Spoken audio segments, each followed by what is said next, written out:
I chose this theme first of all because for my taste it was important to underline once again this dark case, which only came to light very recently in October 2021, while its facts go back almost 7 decades.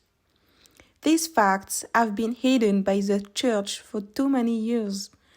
Too many children have been assaulted or raped by those who were responsible for introducing them to Christ, the priests and religious serving the church.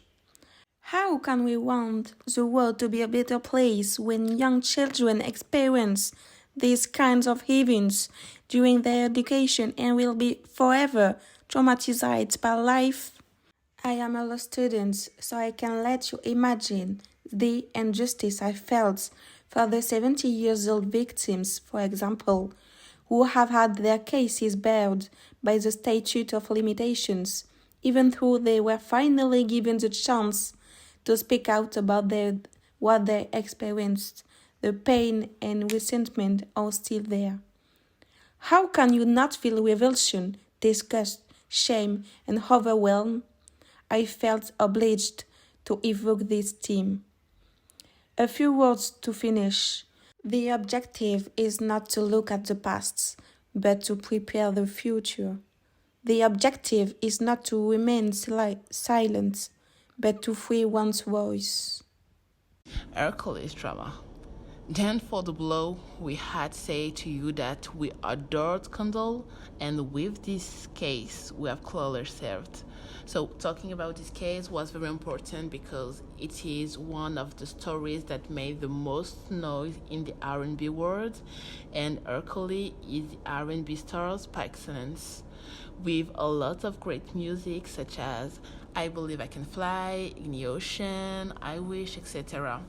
Many incredible songs, and for the most part, he is a great artist. Many incredible songs, and for some with religious connotation. And here is that this same gentleman was condemned for sexual abuse, pedophilia, and so on. Finally, is it surprising from a man who married an underage girl, Ahalia? Well, I don't care. The fact that I find this case is a good example of what justice should be all time, It doesn't matter that he's an internationally known star, and the fact is that just was served for his heinous crime. Fun fact. Actually, he is negotiating for a pardon in exchange for turning another pedophiles. The opinion sports. I chose this team because I think it would be interesting to talk about it in all its forms.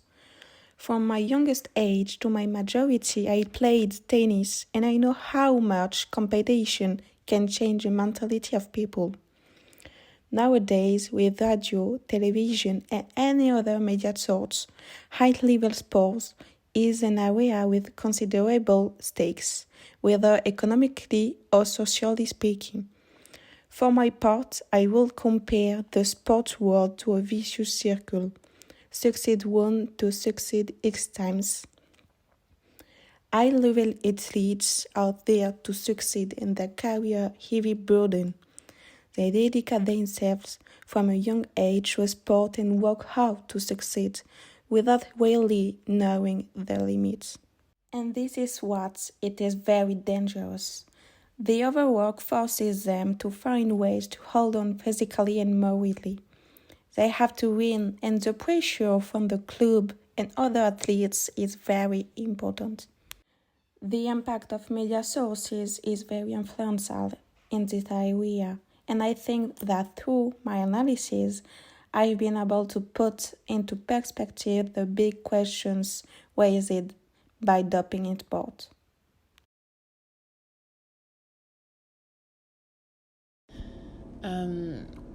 I would like to say one word for George Floyd case. Strong. And yes, strong.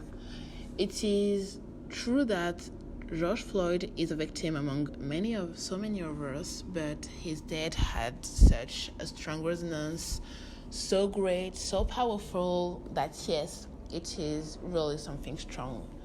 It was really the trigger for many to finally stand up and act. It was the support for many other victims of police brutality around the world, such as the case of Adama Traoré in France.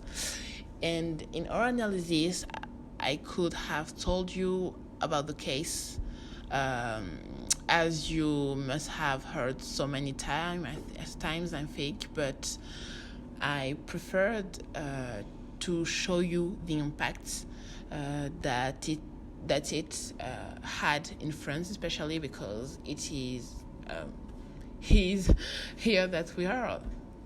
So that a fact, and we were able to see what was happening there, what it entailed, and where France stood in relation to it. But personally, I wanted to talk about it being African.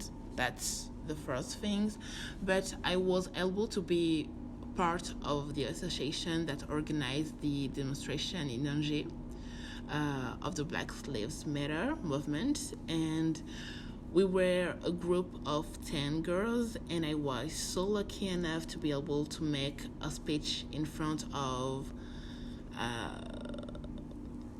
about, I don't know, to 2,000 people approximately. And in summary, I said that it was so sad that our only crime is to be black, and that in 2021 I can't believe we are diving back into that. To me, it was like a form of regression when so many people have fought for a cause. I wanted to discuss this topic with you because I think it is necessary to talk about it, to make things happen, and above all, not to remain silent. We live today in a technological world, if I may say so, an advanced world. Of course, it is not yet a perfect world, but we can say that we are lucky to live in a world like this, compared to the world of previous centuries. And yet, despite this, too many conflicts exist. And that is a pity. Too much discrimination exists. There is too much violence because of our religion, our skin color, our way of thinking, our sex too. This is a point I wanted to make. We are all human beings and we all deserve the same treatment.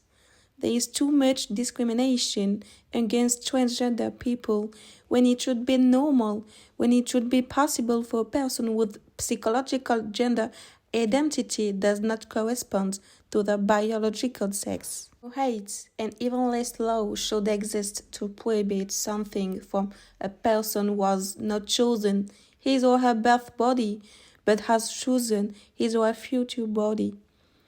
There is absolutely no need for the heavy end of the states to interfere. There is no problem to solve. A transgender girl knows she is a girl.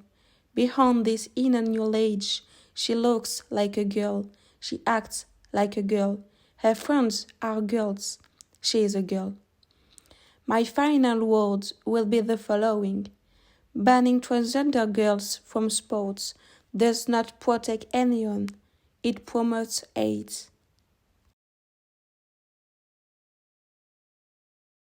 So Meghan and Harry's wedding was big news, okay? And what followed was more impressive in the sense of how things turned out. It went from a pure fairy tale, a breakthrough in the British family with a mixed marriage. But of course, it was too good. This pure fairy tale turned into a family drama in the royal family, and we were spectators of everything. We clearly had to talk about it. I wanted to talk about this team because I found the France UK relationship mysterious. It's a love you hate you relationship that goes back over a century. This friendly alliance is not only based on contractual arrangements but also on trade, culture, and civilization that has been forged after centuries of conflict and whose brutal sacrifice in two world wars bears witness to. The Evergreen University case is just surprising because we had vaguely heard about it in 2017, but we were never really interested in what really happened. What the day of absence is because we don't have that inference. And we did our little investigation, of course, and we wanted to share it with you because being in university now, we found it very interesting.